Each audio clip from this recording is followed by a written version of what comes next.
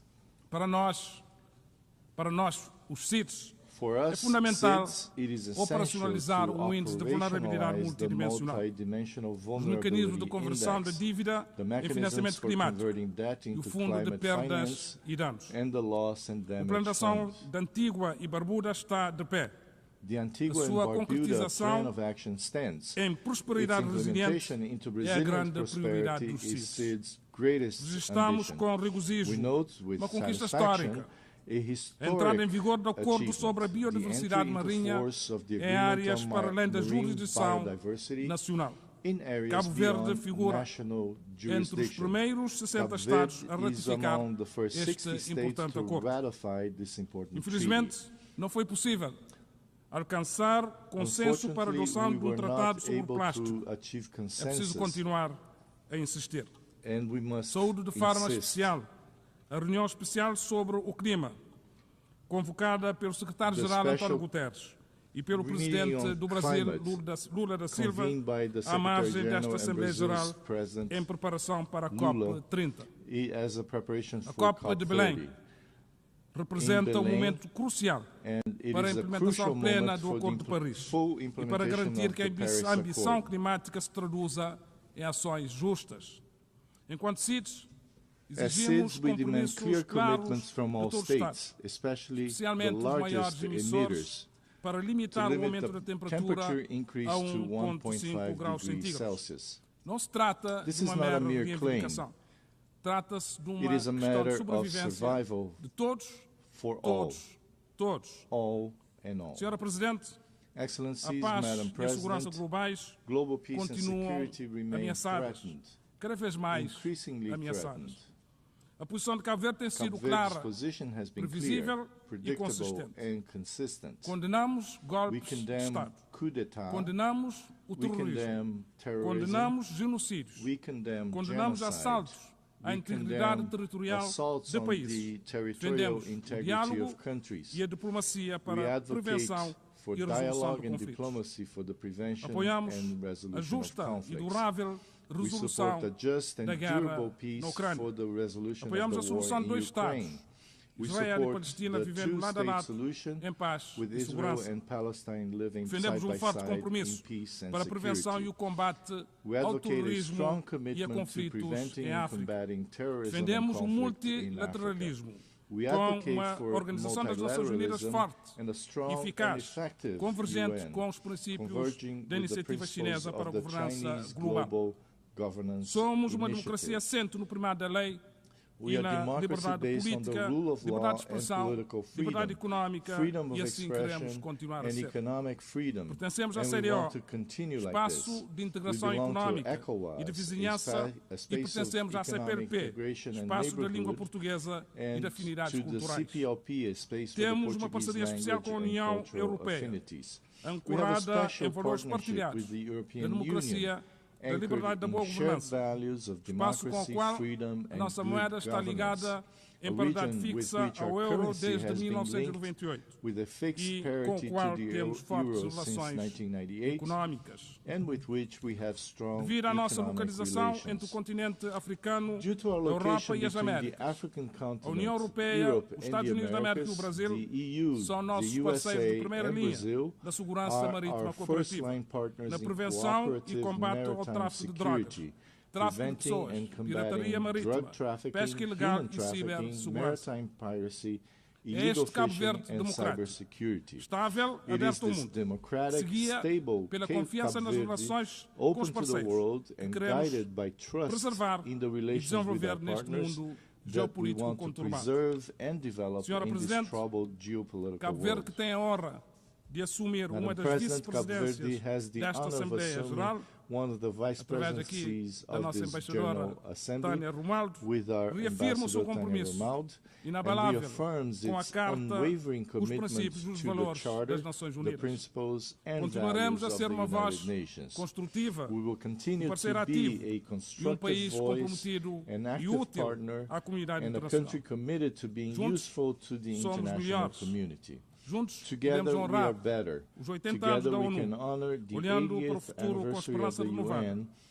Mais paz, mais desenvolvimento e mais direitos humanos. Obrigado. On behalf of the Assembly, I wish to thank the Prime Minister of Cabo Verde. Senhor Primeiro-Ministro, muito obrigada. The Assembly will hear an address by His Excellency Rosen Dimitrov Gelyaskov, Prime Minister of the Republic of Bulgaria. I request protocol to escort His Excellency and invite him to address the Assembly.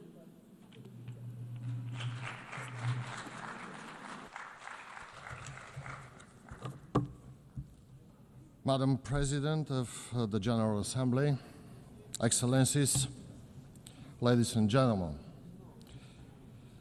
in Bulgaria, we carry a simple truth at the heart of our identity. Unity makes strength. These words are more than motto. They are a legacy born of struggle and solidarity. They echo through our history, from the forging of our independence to the building of our democratic institutions. And today, in a world shaken by division and conflicts, this principle feels more urgent than ever.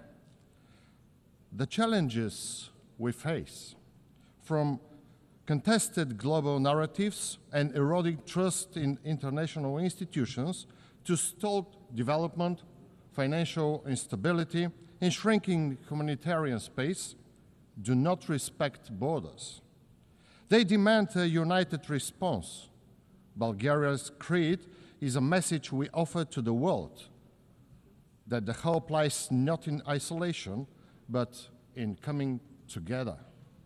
Bulgaria reaffirms its commitment to effective multilateralism and to the rules-based international order with the United Nations at its core. For 80 years, the UN has been a beacon of hope, a platform for dialogue and peace. And this year, in 2025, Bulgaria marks 70 years of membership. Over 7 decades, Bulgaria has stood alongside fellow member states in pursuit of the UN's founding ideals, contributing to peacekeeping, sustainable development, and the protection of human rights. As we celebrate this milestone, we renew our pledge to the UN Charter and to a future defined not by division, but by unity and strength it brings. For the UN to meet the test of our time, reform is not a choice, but an imperative. Bulgaria fully supports the Secretary General's UN80 initiative for mandate reviews, structural reform, and more effective use of resources. Equally urgent is completing ongoing reforms in development, management, peace and security, and advancing the humanitarian reset for stronger, locally led action with sustainable financing. At institutional level, we believe that the Security Council must be reformed to reflect today's world more effective, more representative, more accountable. We need genuine progress, including a fairer balance in membership. One additional non-permanent seat be allocated to the Eastern European group and limits on the misuse of the veto. The General Assembly must remain the heart of the organization, where our shared forum for dialogue and decision-making. Excellencies, ever since the adoption of the UN Charter, international peace and security have never been more threatened. Russia's full-scale war of aggression against Ukraine, with its far-reaching global repercussions, represents an existential challenge to the rule-based international order. This is not merely a European conflict. It threatens the very legitimacy of the United Nations. It's utterly unacceptable that a founding UN member with a permanent Security Council seat wages war while disregarding international humanitarian and human rights law. In recent weeks, Russia is escalating and conducting flagrant violation of EU member states and NATO allies' sovereign airspace by drones and planes. These actions demonstrate that Russia is the one undermining the prospects of peace. These actions cannot be tolerated and are meeting our strong collective resolve and response. The only path to peace is clear. Ukraine's sovereignty must be respected and its territorial integrity fully restored. A full, immediate, and unconditional ceasefire is essential. The need for urgent action is clear in the Middle East. The brutal Hamas attack on 7 October 2023 and the devastating conflict that followed have caused immense human suffering. Bulgaria mourns the loss of every innocent life, Israeli and Palestine alike. In Gaza, tens of thousands of civilians have been killed, neighborhoods destroyed, and countless people displaced. We must not allow this tragedy to leave a permanent scar on humanity's conscience. A sustainable ceasefire and credible political process are urgently needed. Only a two-state solution grounded in international law and mutual recognition can secure a just and lasting peace, allowing Israelis and Palestinians to live side by side in dignity and security. The crisis in the Middle East and North Africa is interconnected and threatens regional stability. Yemen faces famine and disease. Syria needs an inclusive, UN-led dialogue for democratic transition, and Sudan teeters on the brink amid ongoing fighting and mass displacement. Instability in Libya and the Sahel shows how weak institutions allow conflicts to spread. Bulgaria calls for a new regional security architecture led by UN, grounded in diplomacy, respect for sovereignty, and long-term investment in peace and development. Nuclear non-proliferation, disarmament, and arms control remain central to our collective security. We condemn rhetoric and actions that threaten stability and stress the need for renewed diplomacy. Iran must fully cooperate with the International Atomic Energy Agency and ensure the peaceful nature of its nuclear program, while all parties work to de-escalate tensions through diplomacy. Likewise, the Democratic People's Republic of Korea must dismantle its program for weapons of mass destruction and ballistic missiles in a complete, verifiable, and irreversible way in accordance with international law and treaty obligations. Distinguished delegates, Bulgaria consistently upholds the principle of United Nations at the regional level, engaging actively with the Southeastern European Cooperation Process, the Regional Cooperation Council, the Organization of the Black Sea Economic Cooperation. We prioritize good neighborliness, human rights, and the strengthening of trade, energy, transport, and digital connectivity. Bulgaria firmly supports the European integration of the Western Balkans based on the merit as the path to peace, stability, and prosperity. The Black Sea region remains strategically important for European security and energy resilience, and Bulgaria works to make it a space of stability and sustainable development.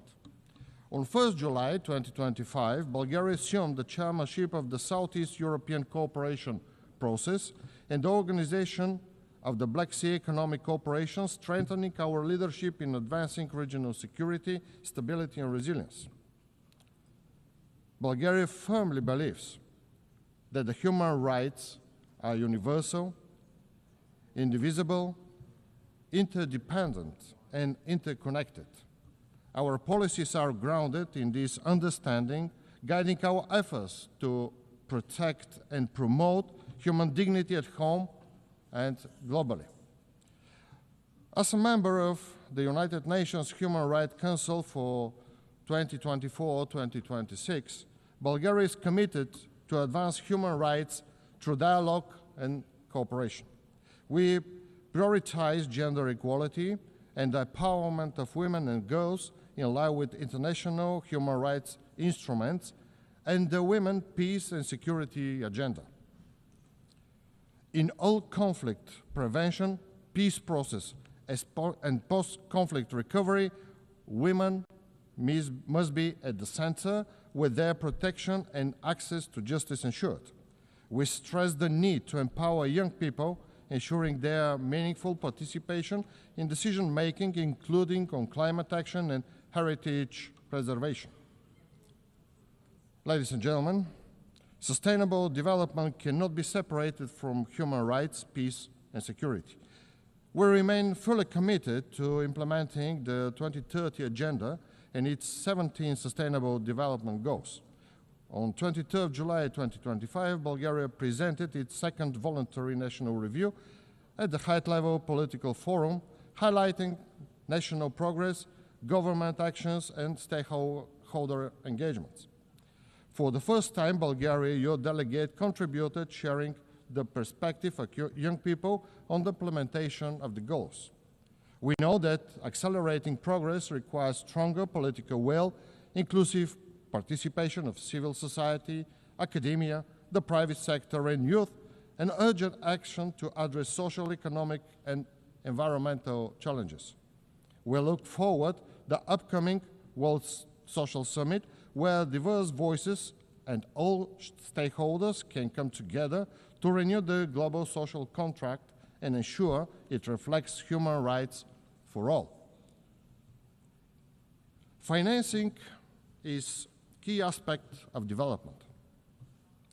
Adequate, predictable, and innovative resources are essential to achieve sustainable development goals. Bulgaria supports mobilizing domestic resources, engaging the private sector, and building global partnership.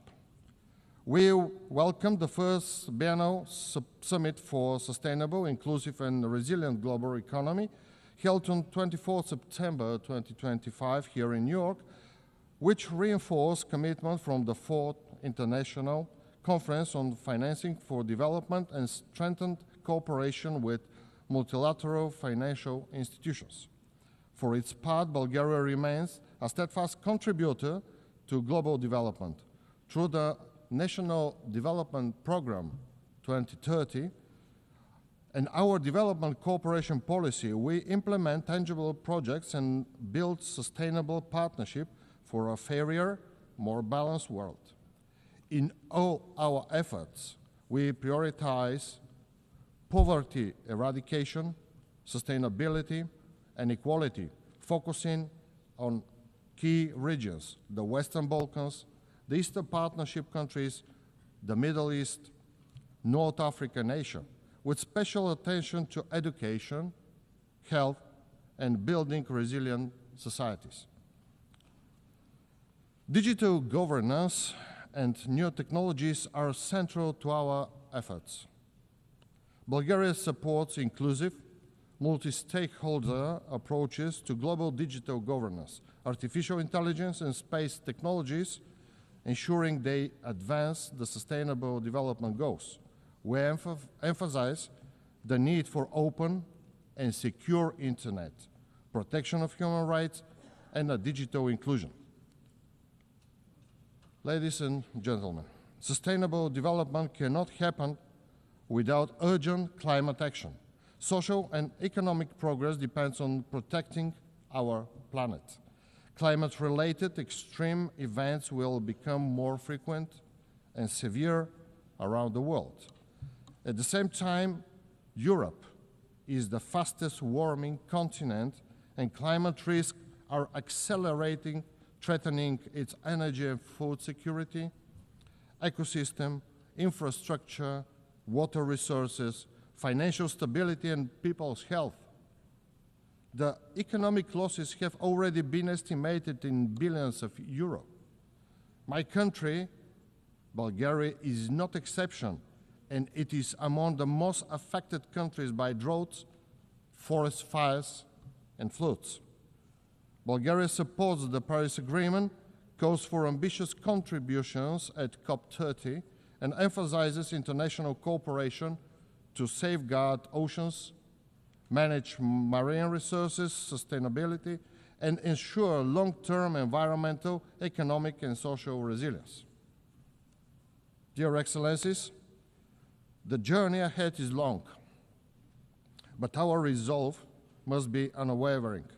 Let us commit once again to working hand in hand to upholding the principles of UN Charter and to ensure that peace, dignity, and opportunity become a reality for every person in the world. Thank you for your attention.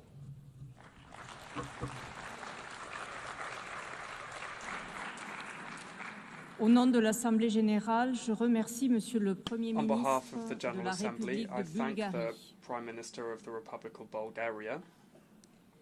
L'Assemblée générale The General Assembly entendra à présent will une now allocution hear an de Son address Excellence Monsieur by His Abdoulaye Excellency Maïga, Mr. Abdoulaye Premier Maïga, ministre, chef du gouvernement Prime Minister, et Head of ministre de Government and l'administration Minister of territoriale Territorial et de la Administration and décentralisation de la Decentralization République du of the Mali. Republic of Mali. Je prie le protocole I request de protocol bien vouloir to accompagner Son please escort His Excellence, Excellency, que j'invite à prendre la who parole I invite devant l'Assemblée. to address the Assembly.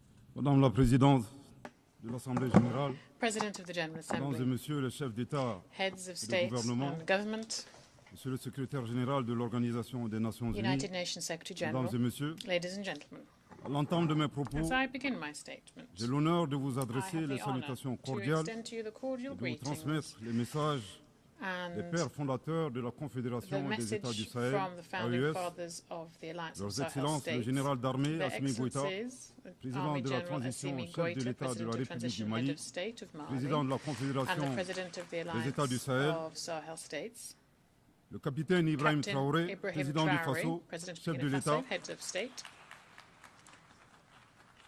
le général d'armée and Army Abdourahmane General Tiani, Abdourahmane président de la Tiani, République du President of the Niger, Republic of chef de Niger, l'État. and Head of State. Je vous prie de I would recevoir also également les salutations like to share chaleureuses with you the warm du peuple digne de congratulations l'AES, from the dignified plus que people jamais of the déterminé Alliance à of se Sahel libérer States, du joug determined de more than ever l'impérialisme to free et à réaliser themselves son from the yoke of autodétermination imperialism dans and un enjoy their esprit right to panafricaniste. self-determination in a pan-African spirit. En vous adressant les vœux de succès de la As we wish you every Confédération des États du success Sahel pour votre from, élection in your à la election présidence to de cette preside over this 80e session de 80th l'Assemblée session of the générale, General Assembly, Madam Madame la President, Présidente, the félicite Alliance en of même Sahel temps votre States would also prédécesseur, like to congratulate your Son Excellence predecessor, M. His Philémon Excellency Liang, Mr. Philemon de la Yang République du from the Cameroun Republic pour of son Cameroon, leadership and exemplaire congratulate him on his durant exemplary les leadership travaux de la of the work of the 79e session. 79th session.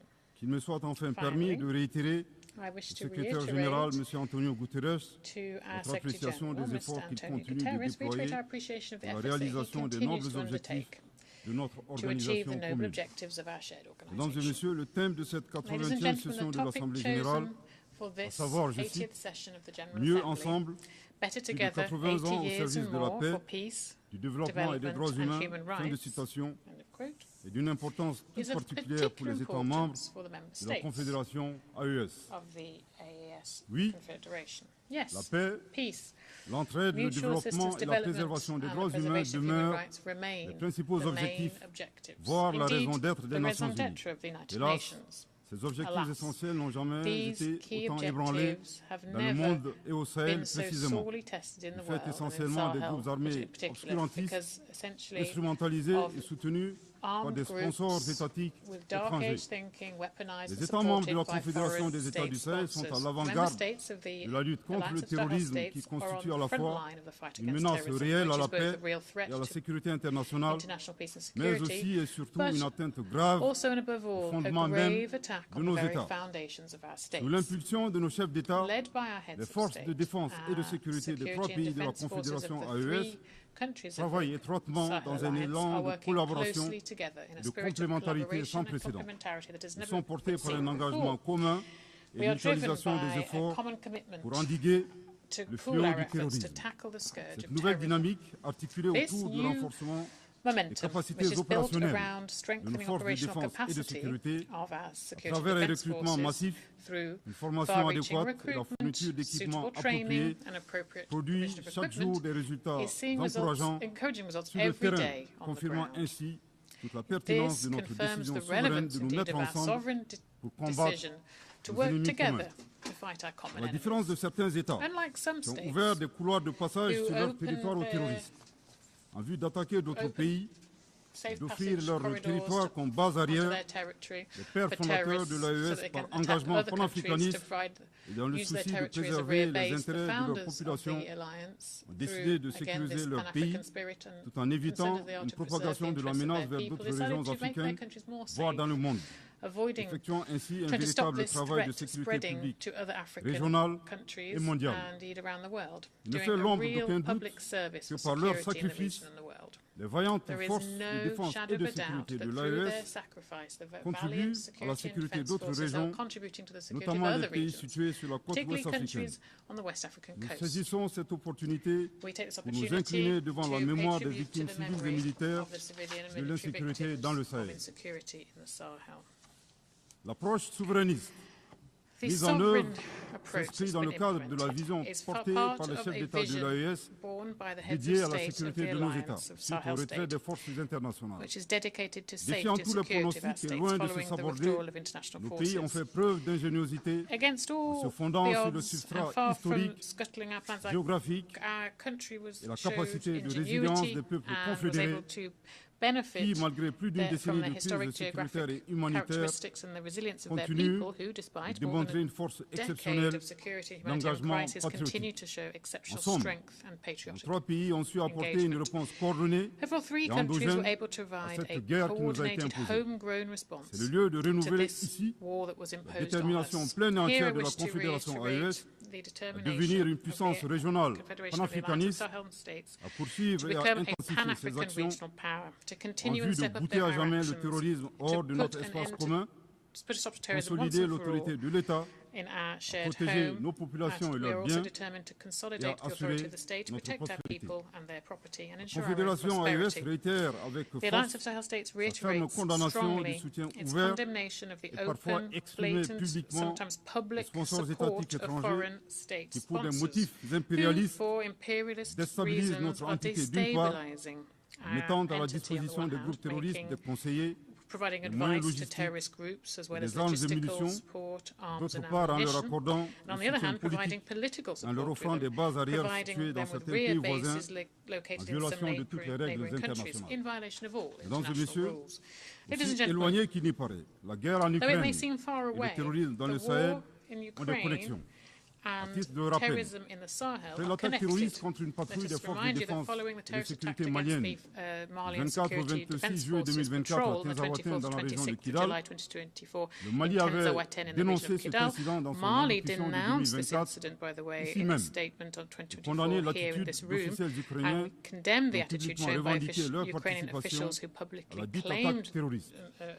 De ce comportement atypique, nous avons déduit tout simplement que les officiels ukrainiens ont malheureusement confondu la scène internationale et la scène de théâtre. Une année plus tard, la situation s'est accrue avec le régime et le régime ukrainien est devenu l'un des principaux fournisseurs de drones kamikazes aux groupes terroristes dans le monde. Dans ce contexte, certains États occidentaux doivent cesser de fournir des armes à l'Ukraine au risque de contribuer à la promotion du terrorisme international. Pour d'autres, dont le régime français nostalgique de la colonisation est préoccupé par sa perte d'influence dans le Sahel. L'appui au régime ukrainien relève d'une manœuvre consistant à occuper l'attention de la communauté internationale sur la guerre en Ukraine, tout en sponsorisant les groupes terroristes évoluant dans le Sahel. At the same time sponsoring terrorist groups who are growing in number in the Sahel.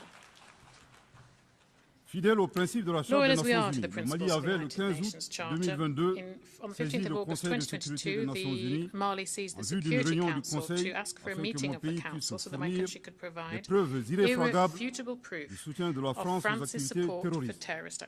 Jusque-là, la requête est demeurée sans suite, alors que leurs actions de sabotage continuent à divers niveaux.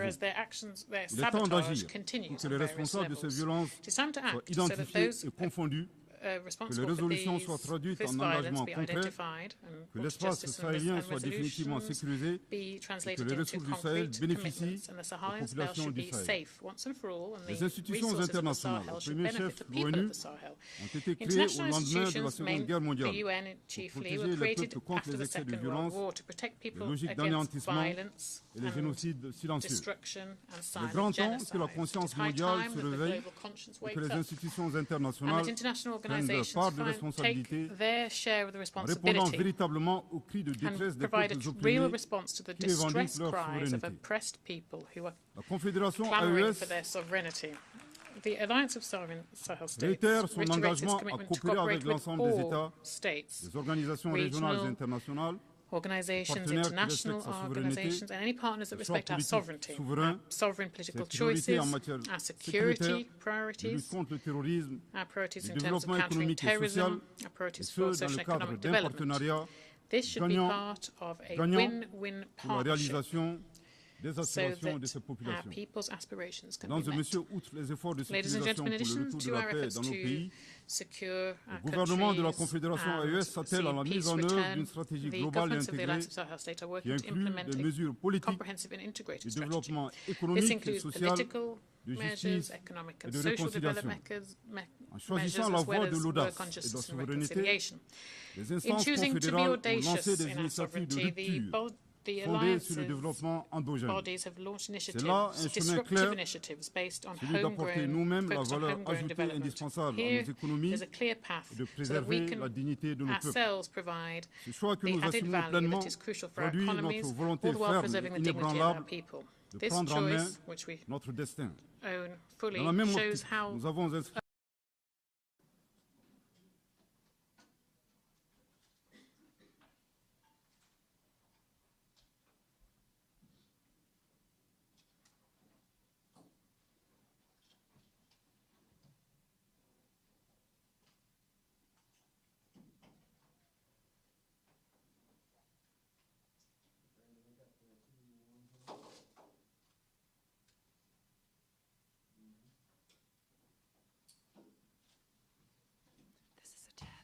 Testing, 1, 2, 3. Are you guys okay? Testing, 1, 2, 3, 4, 5, 6, 7, 8, 9, 10, 11, 12.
Anybody else?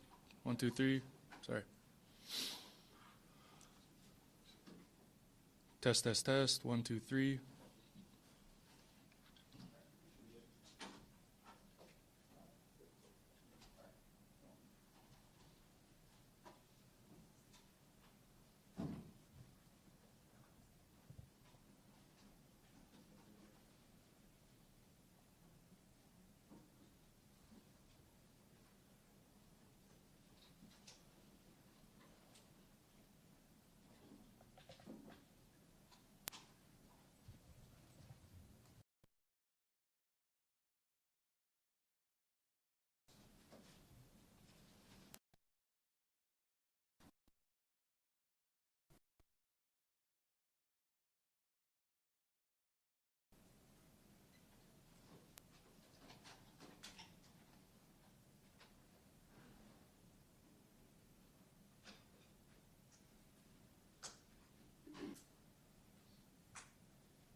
Test, test, test. Testing 1, 2, 3, 4.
Hi, good afternoon, everybody. We'll get started here in just 1 second. We appreciate you coming out this afternoon on short notice.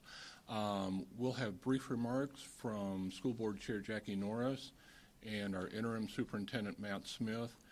In addition, School Board Member Maria Alonso will provide a Spanish translation of their comments so that we reach important members of our DMPS community and family here today.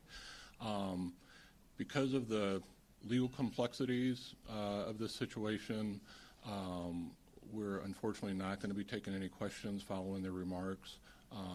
We know you likely have questions, no doubt, but we ask you to bear with us, and we won't be able to address further questions at this time. And so with that, I'll turn this over to our School Board Chair, Jackie Norris.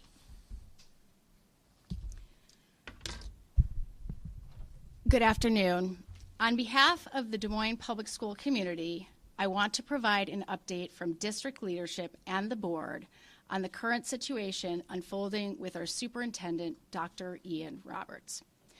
Before we begin, it seems fitting to take a page out of Dr. Roberts' book and ask the community to engage in radical empathy as we work through this situation together. Radical empathy is the recognition that we can disagree and still empathize with each other. The respect of others' humanity. This concept will be essential as we wait to learn more. We do not have all the facts. There is much we do not know. However, what we do know is that Dr. Roberts has been an integral part of our school community since he joined over 2 years ago. During his time with our district, he has shown up in ways big and small and has advocated for students and staff and begun introducing concepts that will help us reimagine education for future generations of Des Moines students. Here is what we also know. Dr. Roberts joined us in July 2023 and has held educational leadership positions in districts across the U.S. for 20 years. The Iowa Board of Educational Examiners issued Dr. Roberts a license to serve as superintendent in the state of Iowa in July 2023. There is new information that has been made public that we did not know, and we have not been able to verify as to whether that information is accurate. I'm turning it over to Interim Superintendent Matt Smith. We stand firm with our community, many of whom are feeling sad, outraged, and helpless. We understand as we too are devastated by the news of his detainment. However, this does not stop our important work, and we will continue to provide outstanding education to the students in our community. Know this, we have protocols and processes in place to address this type of situation. We have leaders who will continue to show up in a way that communicates care, empathy, service, and action. We will lead with love and care for the dignity of human beings in Des Moines and across our country. This is challenging on many levels, and the reality is that we may not have additional answers right away. However, the strength of Des Moines Public Schools is in its people, our leaders, educators, and staff who will continue to advance the mission on behalf of our students and families as we wait for clarity in what comes next. In the words of Dr. Roberts, if you paddle together, you will survive the tide. If you paddle alone, you will likely drown.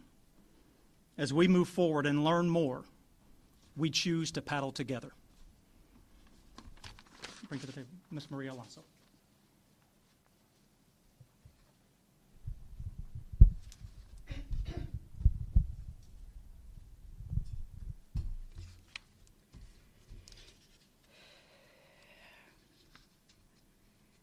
En nombre de la comunidad de las escuelas públicas de Des Moines, quiero proporcionar una actualización del liderazgo del distrito y la Junta sobre la situación actual que se desarrolla con nuestro superintendente, el Dr. Ian Roberts. Antes de comenzar, parece apropiado tomar una página del libro de Dr. Roberts y pedirle a la comunidad que se involucre en una empatía radical mientras trabajamos juntos en esta situación. La empatía radical es el reconocimiento de que podemos estar en desacuerdo y aún empatizar con los demás. El respeto de la comunidad de los demás. Este concepto será esencial mientras esperamos aprender más. No tenemos todos los hechos. Hay mucho que no sabemos. Sin embargo, lo que sí sabemos es que el Dr. Roberts ha sido una parte integral de nuestra comunidad escolar desde que se unió hace más de 2 años. Durante su tiempo con nuestro distrito, se ha mostrado de maneras grandes y pequeñas que han abogado por los marginados, han apoyado a los estudiantes y el personal y han comenzado a introducir conceptos que nos ayudarán a reimaginar la educación para las futuras generaciones de estudiantes de Des Moines. Esto es lo que también sabemos. El Dr. Roberts se unió a nosotros en julio del 2023 y ha ocupado puestos de liderazgo educativo en distritos de todos los Estados Unidos durante los últimos 20 años. La Junta de Examinadores Educativos de Iowa emitió al Dr. Roberts una licencia para servir como superintendente en el estado de Iowa en julio del 2023. Hay nueva información que se ha hecho pública que simplemente no sabíamos y no hemos podido verificar si esa información es precisa. Estamos con nuestra comunidad, muchos de los cuales se sienten emocionales, tristes, indignados, impotentes. Lo entendemos, ya que nosotros también estamos devastados por la noticia de su detención. Sin embargo, esto no detiene nuestro importante trabajo y continuaremos brindando una educación sobresaliente a los estudiantes de nuestra comunidad. Sepan esto, contamos con protocolos y procesos para abordar este tipo de situaciones. Tenemos líderes que continuarán apareciendo de una manera que comunique cuidado, empatía, servicio y acción. Lideraremos con amor y cuidado por la dignidad de los seres humanos en Des Moines y en todo nuestro país. Esto es un desafío en muchos niveles y la realidad es que es posible que no tengamos respuestas adicionales de inmediato. Sin embargo, la fuerza de las escuelas públicas de Des Moines está en su gente, en sus líderes, educadores y personal que continuarán avanzando la misión en nombre de nuestros estudiantes y familias mientras esperamos claridad y lo que viene después. En palabras del Dr. Roberts, si reman juntos, sobrevivirán a la marea. Si remas solo, es probable que te ahogues. A medida que avanzamos y aprendemos más, rememos juntos.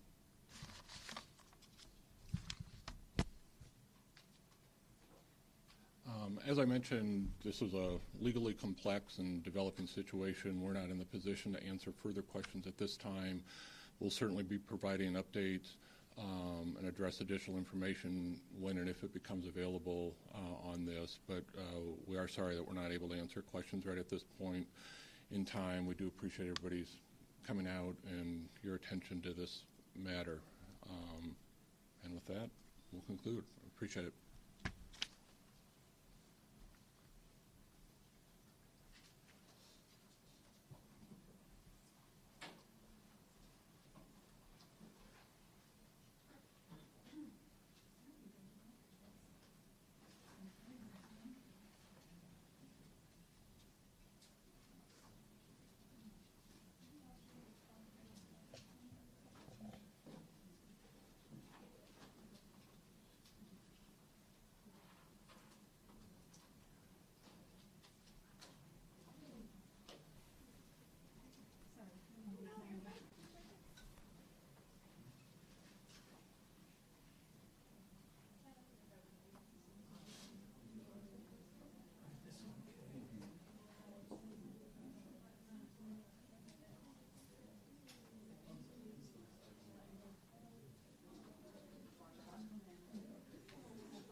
Hey, you got me?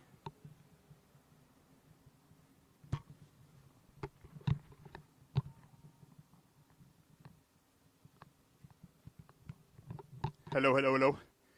Hello, hello, hello, hello. Hello. Hello, hello, hello, Lisa. Lisa, Lisa, Lisa, Lisa. Hello.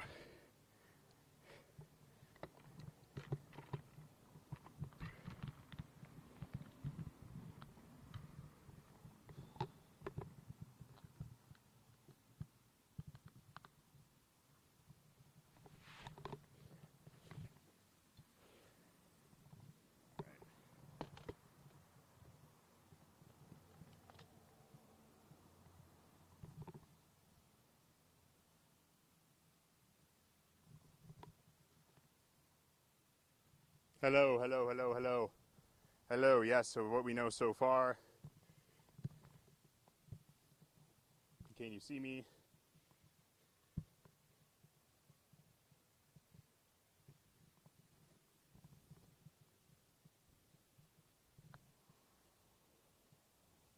Unfortunately, won't be able to grab my lights.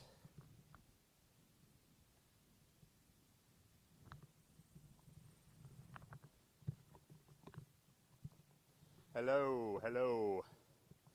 Can you hear me? Hello. Can you hear me? Hello, hello, hello, hello. Hello, hello, hello. Hello, I am live on Dejero 2. Live on Dejero 2. Can you hear me?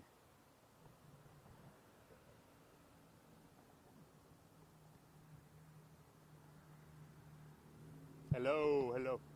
Yes, I can hear you. Yes, I can. Now, loud and clear. Hello, hello, hello, hello. I'm going to try and turn this up just a little bit. All right. All right, awesome, awesome. School Board President Jackie Norris and interim Superintendent Matt Smith gave statements at the conference but chose not to answer any questions. Now, Norris said during the conference that the Iowa Board of Educational Examiners issued Roberts a license to serve as superintendent in the state of Iowa in July of 2023, and that he held educational leadership positions across the U.S. for 20 years. They did not comment on the criminal charges levied against Roberts.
Can you step back?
It might be risky, Lisa. There's a lot of swear words. A lot of fuck ICE, a lot of fuck Trump, a lot of that. If you're willing to risk it, man, I wouldn't do it. I can get you a shot.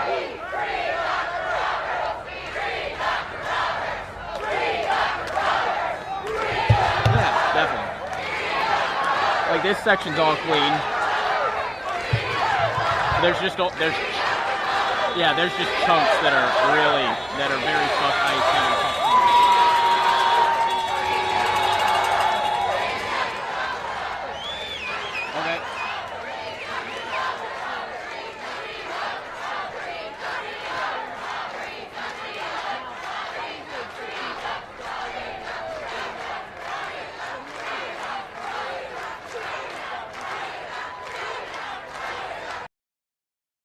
With truth, its understanding and acceptance, however difficult this might be. Without truth, our words are hollow. Our efforts destroy the very outcomes we desire. History plays a big part. In our pursuit for peace, we must pursue this on the right side of history. Those are not abstract observations, but informed by Fiji's experience of 45 years in international peacekeeping engagements where I was a peacekeeper. This is underlined by the Ocean of Peace principle to promote peace as we have done since World War II, and especially during the recent 4 decades in the Middle East region. Our diplomatic engagements are informed by these principled understandings. Under the Ocean of Peace, Fiji sees its responsibility in advocating peace within and on behalf of the Pacific region, a responsibility I do not take lightly as the Prime Minister of my country. Under our foreign policy priority, Family First Pacific Regionalism, Fiji stands with our Pacific members. We know that sustained peace is only possible with prosperity. Fiji's primary focus is development, where my government's full attention is directed at poverty alleviation or eradication. Perhaps a way of assisting developing economies is to open markets for our produce.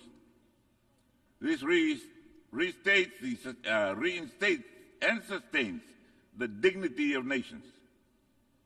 Together, peace and development are integral to attaining the human rights of peoples.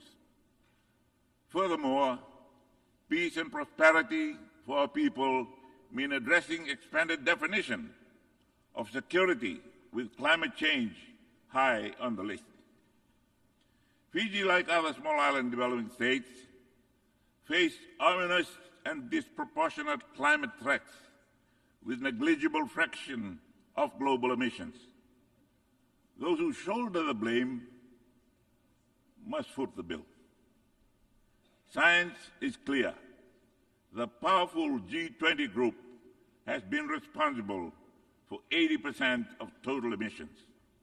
I plead with them that they must lead the charge, keeping with the principle of common but differentiated responsibilities and respective capabilities in light of different national circumstances.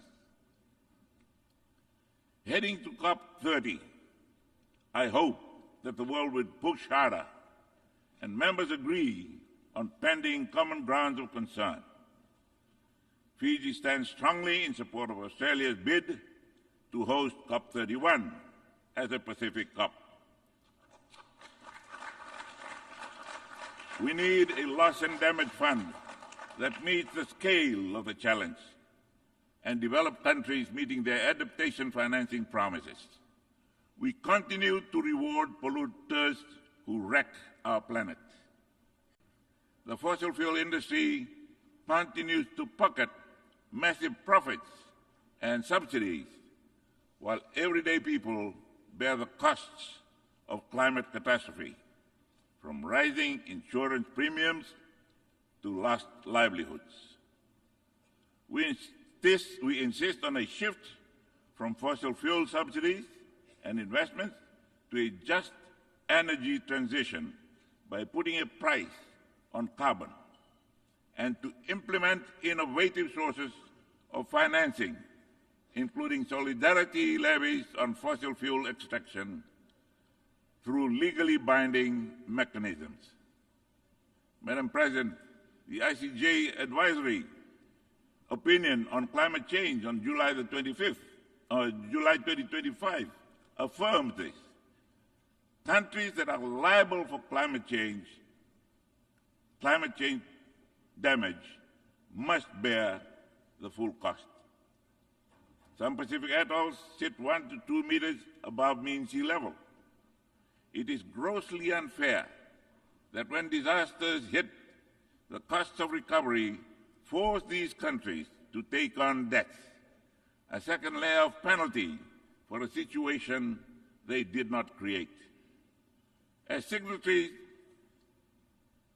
to the Paris Agreement, we are contributing our fair share towards the global effort to guide our low-carbon, climate-resilient development.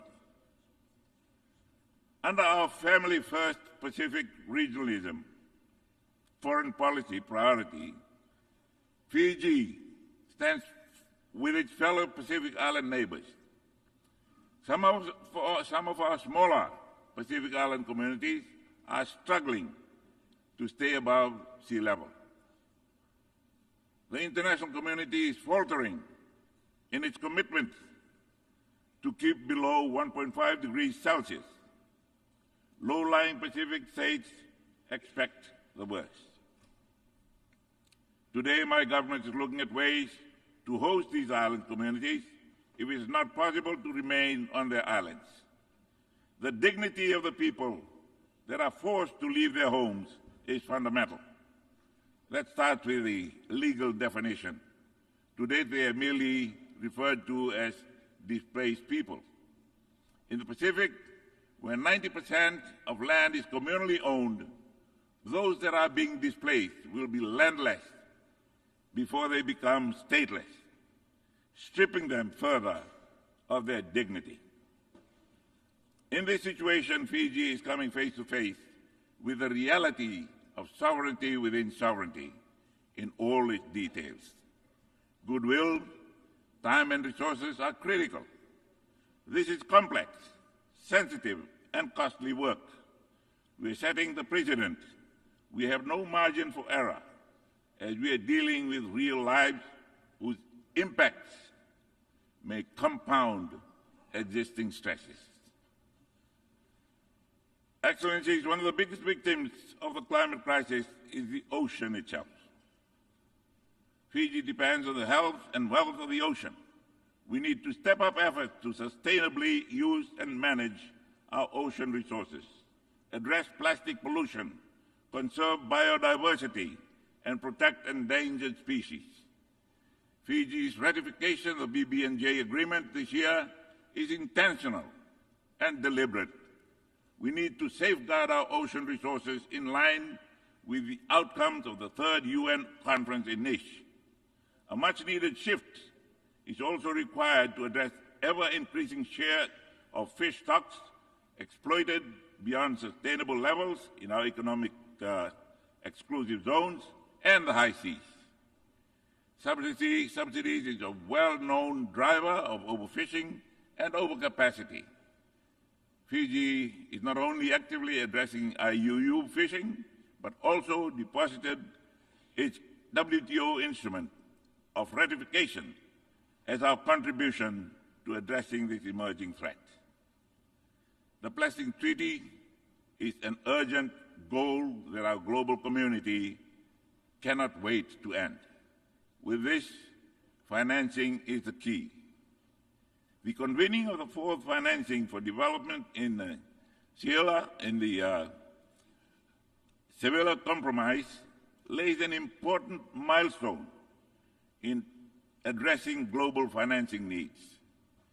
The existing financing architecture systemically disadvantages SIDS through complex processes and lengthy approvals, while our communities face daily the ravages of climate change.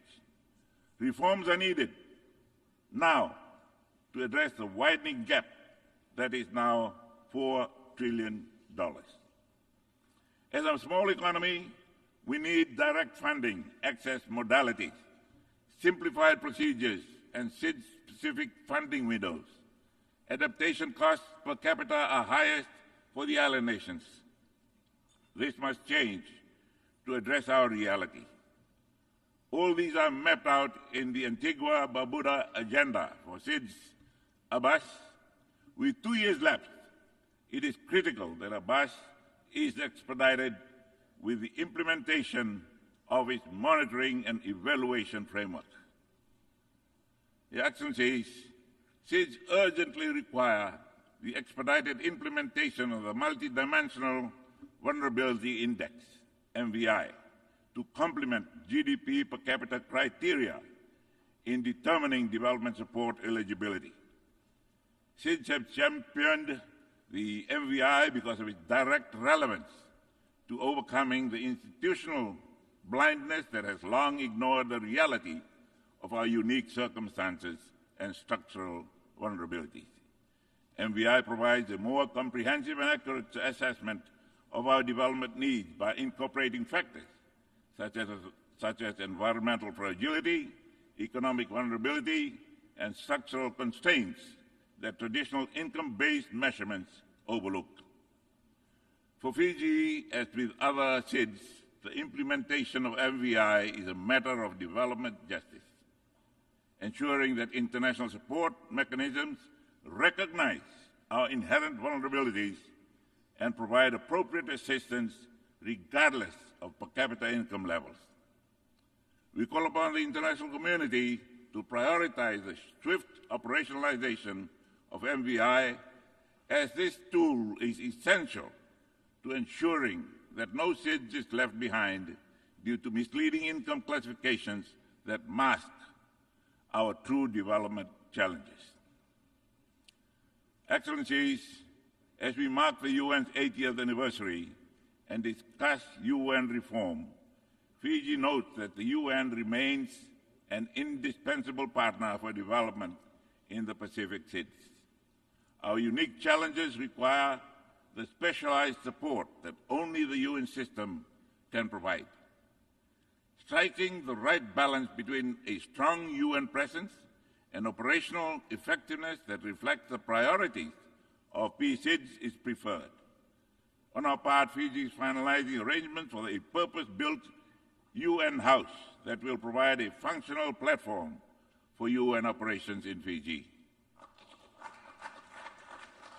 Your Excellencies, Fiji is now pursuing constitutional reform. A recent Supreme Court ruling opened up a pathway for a review of our Constitution. This process ensures that the will of the people is accurately reflected in a revised constitutional framework that embodies the values of good governance and justice. Our approach prioritizes human rights and democratic participation while strengthening the institutional foundations necessary for sustainable democracy. Fiji's political journey has been marked by periods of instability. With the need for healing and progress, a Truth and Reconciliation Commission has been established to provide a platform for all voices to be heard, particularly those affected by past upheavals. This commission represents our commitment to confronting our history, fostering dialogue between communities, and building the foundation for a more coherent society. While this is progressing, we remain committed to international peace, stability, and the values that unite us as members of the international community. We congratulate those countries that have successfully trodden the path before and encourage those that haven't to get onto it. Fiji is also challenged by an upsurge in transnational organized crime. Drug trafficking has exploited our vast maritime domain, spanning over 1.3 million square kilometers of ocean. This crisis threatens our national security and social fabric while exploiting our limited capacities. Our approach must be holistic, combining law enforcement with mental health support, community-based recovery programs, and trauma-informed care for those affected.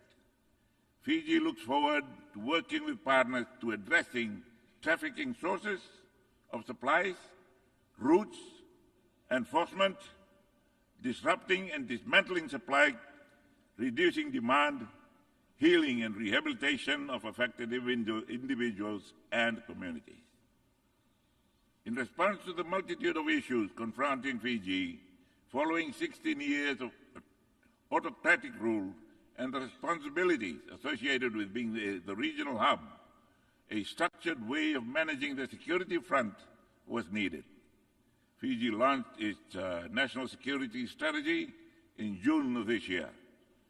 This came at the back of Fiji's first ever foreign policy white paper and national vision document.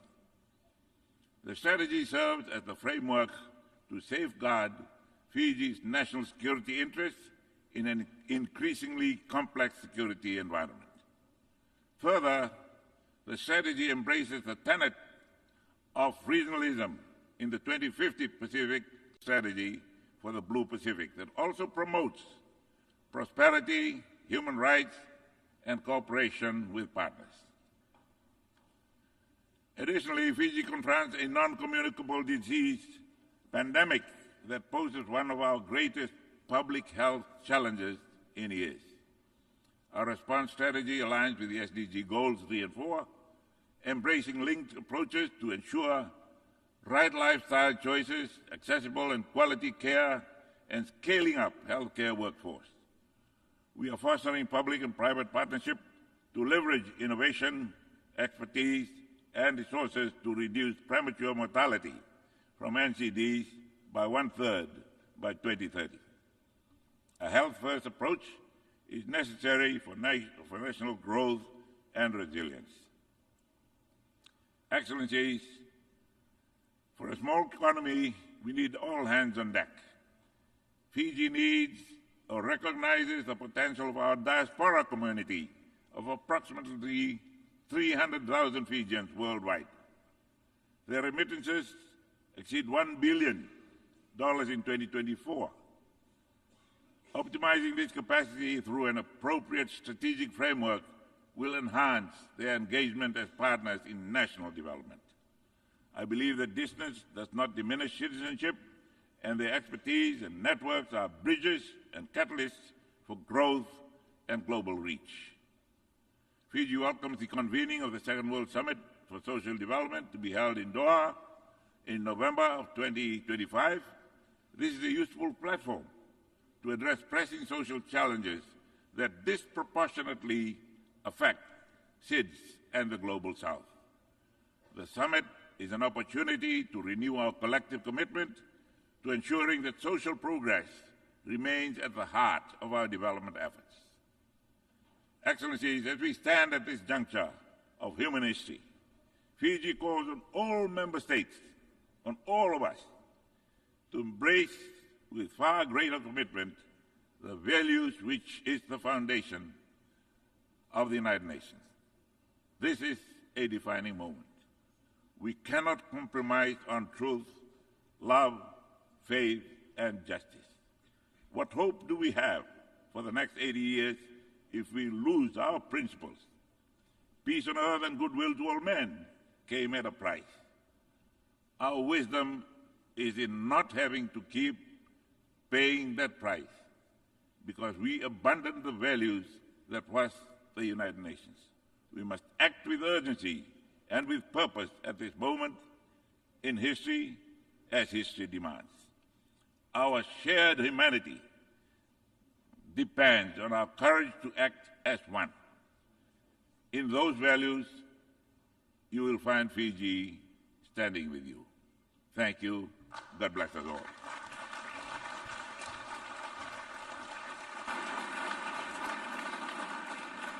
On behalf of the Assembly, I wish to thank the Prime Minister, Minister of Foreign Affairs, Civil Service and Public Enterprises and Information of the Republic of Fiji. Now the Assembly will hear an address of His Excellency Feleti Teo, Prime Minister of Tuvalu. I request protocol to escort His Excellency and invite him to address the Assembly.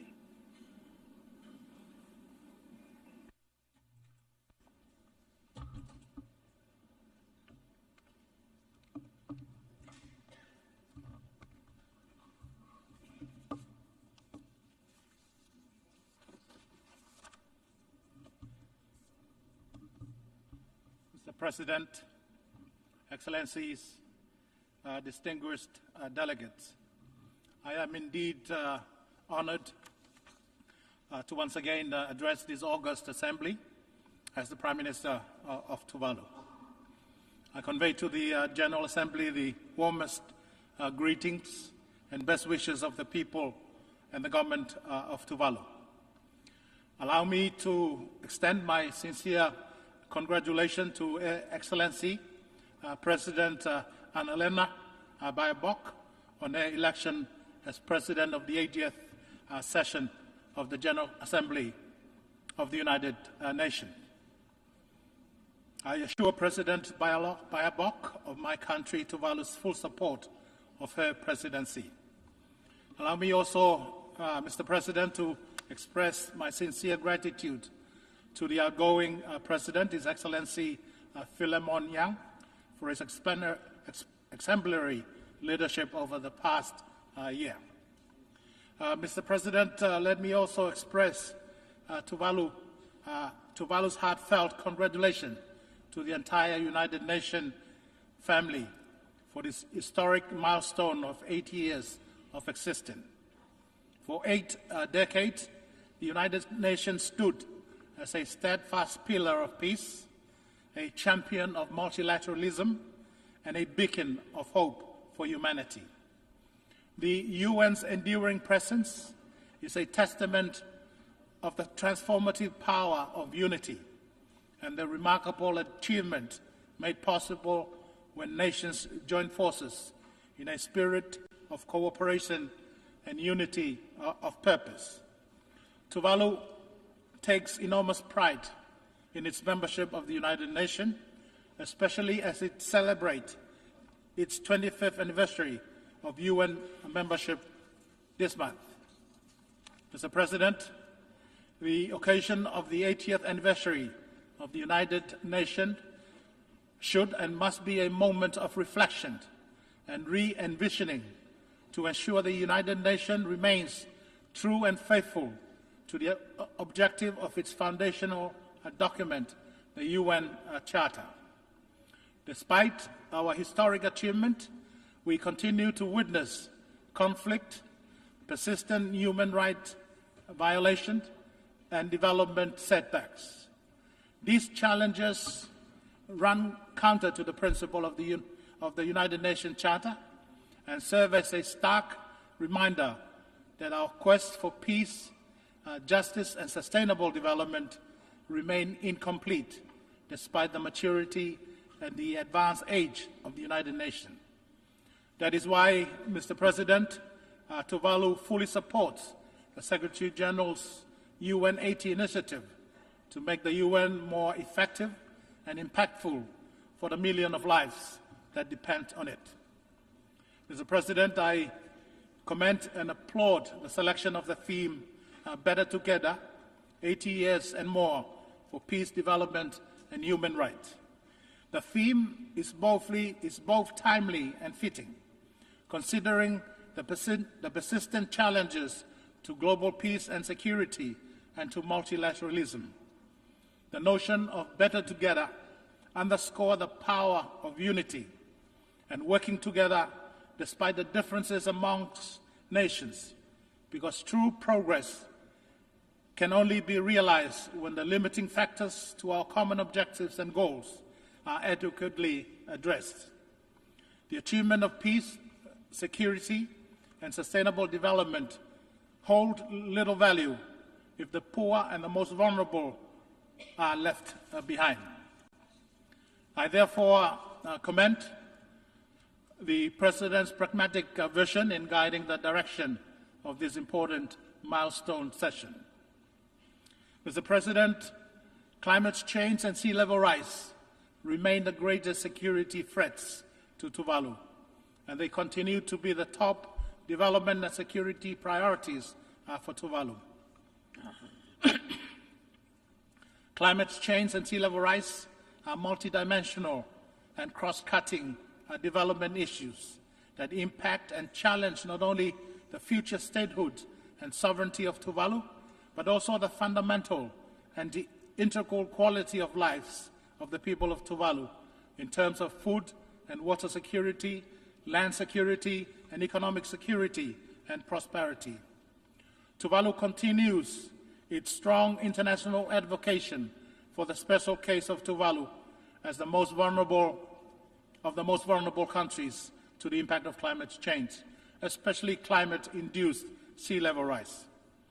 Towards that objective, Tuvalu has been vocal and active in its efforts to future-proof its statehood and sovereignty by seeking to influence state practices and international law as they relate to the impact of climate change and sea level rise on statehood continuity and the permanency of properly demarcated maritime boundaries and the right to the resources therein pursuant to the UN Convention on the Law of the Sea. Tuvalu has also taken bold and unilateral actions in this regard. Tuvalu has amended its constitution to ensure Tuvalu's statehood in perpetuity and its maritime boundaries are protected and remain permanent, no matter what happened to Tuvalu's land territory because of climate change. Through the landmark Falepili Union Treaty between Australia and Tuvalu, Australia is now legally committed to recognize Tuvalu's sovereignty in perpetuity and support human mobility with dignity and rights. Tuvalu fully supports the effort of the UN General Assembly in elevating the issue of sea level rise as a standalone issue and commenced its historical high-level meeting last year in 2024 on sea level rise. Tuvalu welcomed the decision of the UNGA this year to convene another high-level meeting on sea level rise next year at its 81st session in September 2026 with the view to consider a UN declaration on sea level rise. The journey towards the UN summit on sea level rise next year must be a turning point, securing long-term commitments so that islands, nations like mine are not left to confront the prospect of irreversible loss and damage. For the anticipated UN declaration on sea level rise, Tuvalu strongly advocates the inclusion in the declaration of the following matter. First, the affirmation of statehood continuity and the permanency of maritime boundaries amidst the climate crisis as a principle of international cooperation. Secondly, promote secure, organized and dignified pathways for human mobility. Thirdly, support the safeguard of culture and heritage of affected communities. Fourthly, deliver innovative and rapid financing to enable adaptation journeys of the most vulnerable. And fifthly, ensure access to knowledge, data and science to inform strategic planning, enhance resilience and foster global cooperation. Tuvalu welcomes the recent advisory opinion of the International Court of Justice and the International Tribunal on the Law of the Sea Convention, IDLOS, regarding the obligation of states in relation to climate change. The IDLOS issued on the 21st of May 2024 the first ever advisory opinion on climate change that spelled out for the first time the far-reaching obligations of major polluters to mitigate greenhouse gas emissions, to prevent catastrophic harm and to pay loss and damage for breach of such obligations. The ICT's landmark advisory opinion delivered in July this year validates that climate change is urgent, and is an existential threat to human life and natural ecosystem. The ICJ and the IDLOS opine that states have a duty to prevent significant harm to the environment, and therefore they must act with due diligence and use all means at their disposal to prevent activities carried out in their jurisdiction or under their control from causing significant harm to the climate system. The advisory opinions also affirm the principle of statehood continuity and the permanency of duly demarcated maritime boundaries despite the impact of climate change and sea level rise. The advisory opinions are significant milestones as they shift the conversation from political commitment to legally binding obligation. Despite the advancement in state practices and the recent judicial pronouncement on climate change and sea level rise, Tuvalu continues to call for the development of an international treaty on sea level rise that codifies the legal rights of affected states and peoples, and to reaffirm the principles of statehood continuity and the permanency of maritime boundary.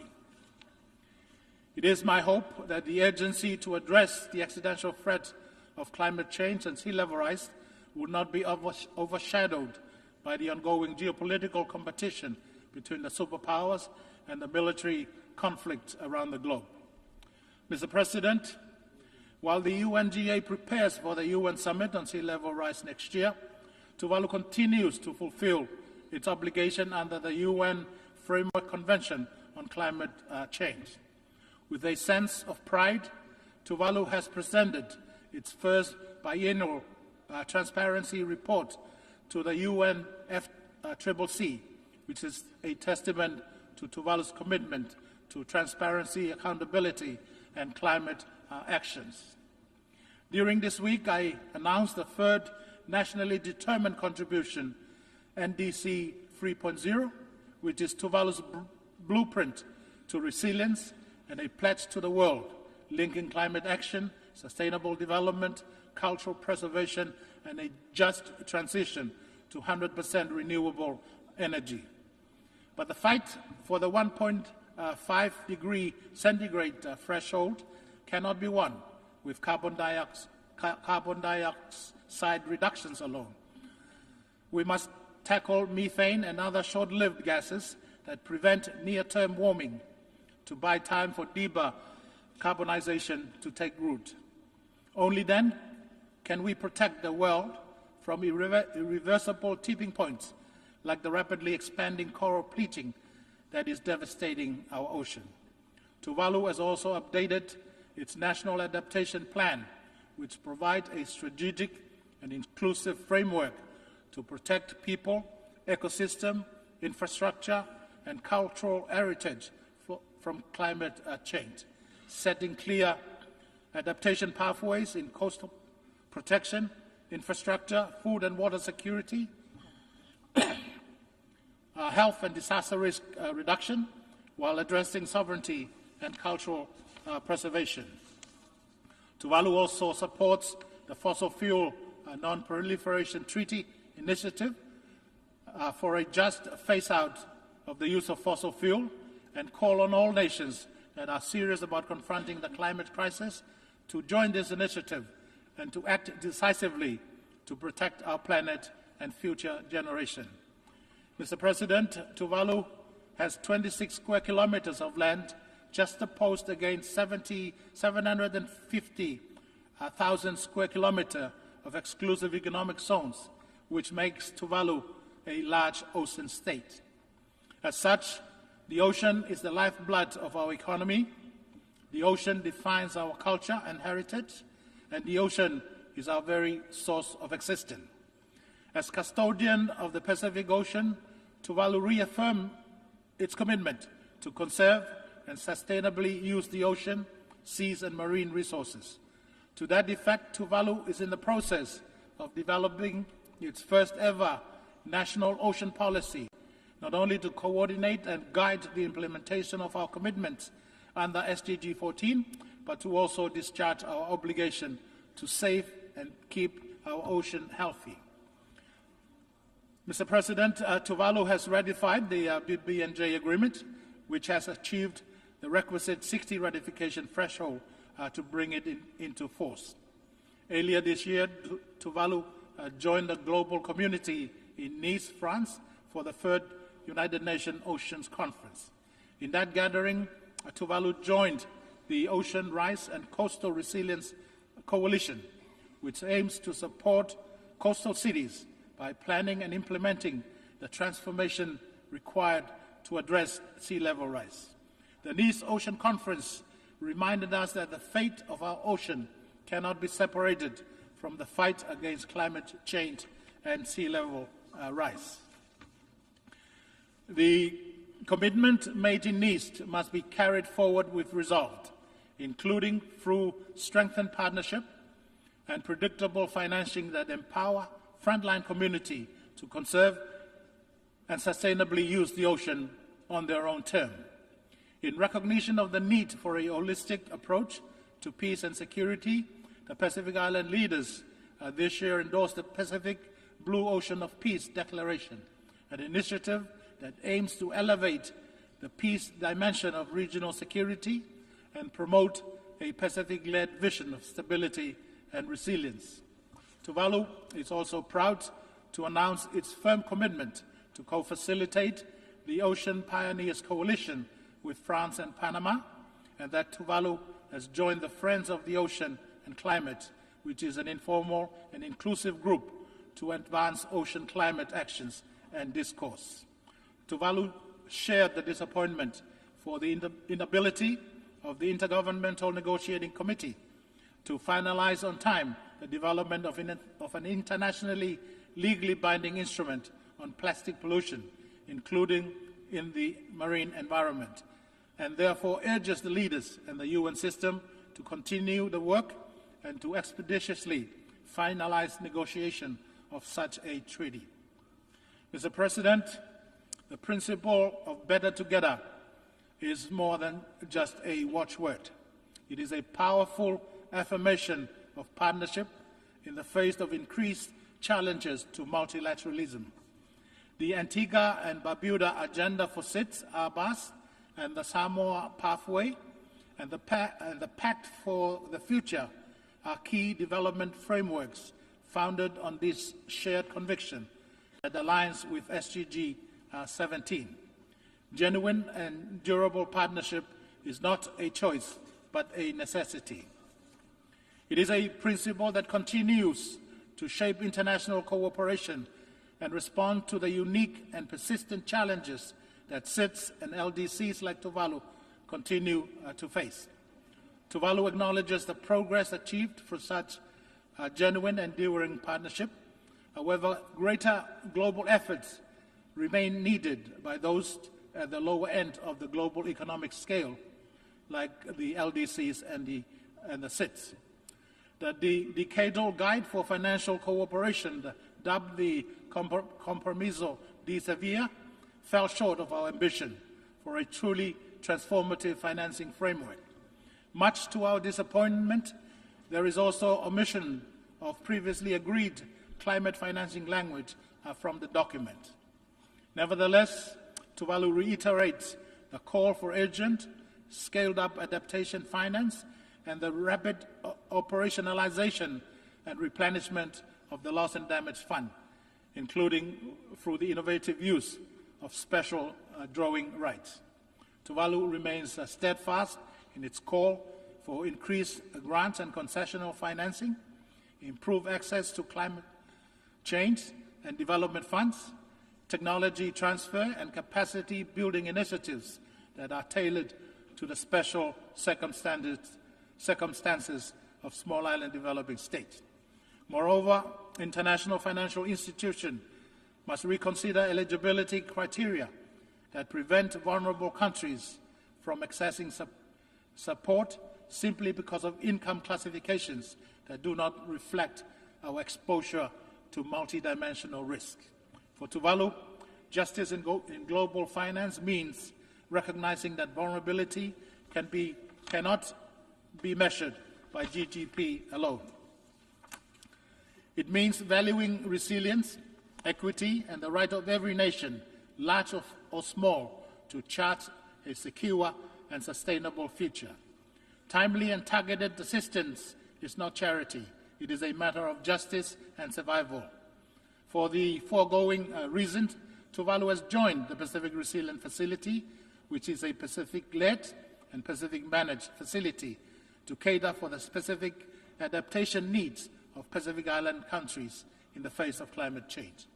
Tuvalu calls on the international community, especially the developed countries and partner organizations, to support the capitalization of the Pacific Resilience Facility.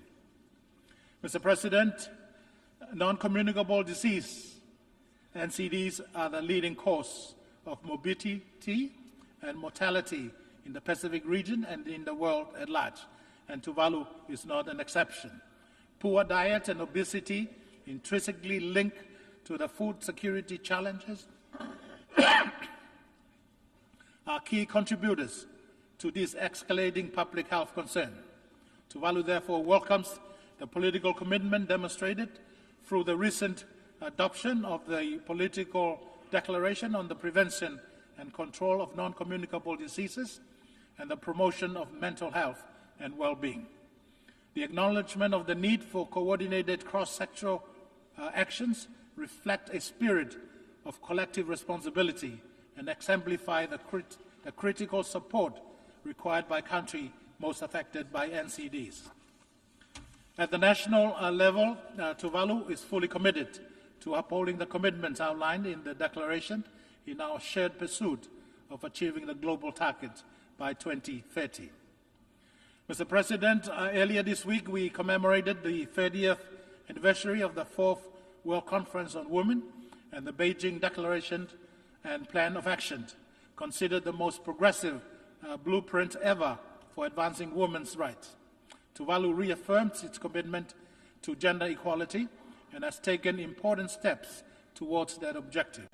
The Tuvalu Constitution now prohibits discrimination based on sex, embedding gender equality in our highest law. And last year, in 2024, Tuvalu adopted a more updated and modern national gender equity policy to assure women's empowerment and protection from violence are integrated across all sectors. Women's rights are not only human rights, but are also a foundation of sustainable development, peace and resilience. For Tuvalu, this means ensuring that women are not only included, but are leading in decision-making spaces, from village councils to global negotiation. Equally, Tuvalu places high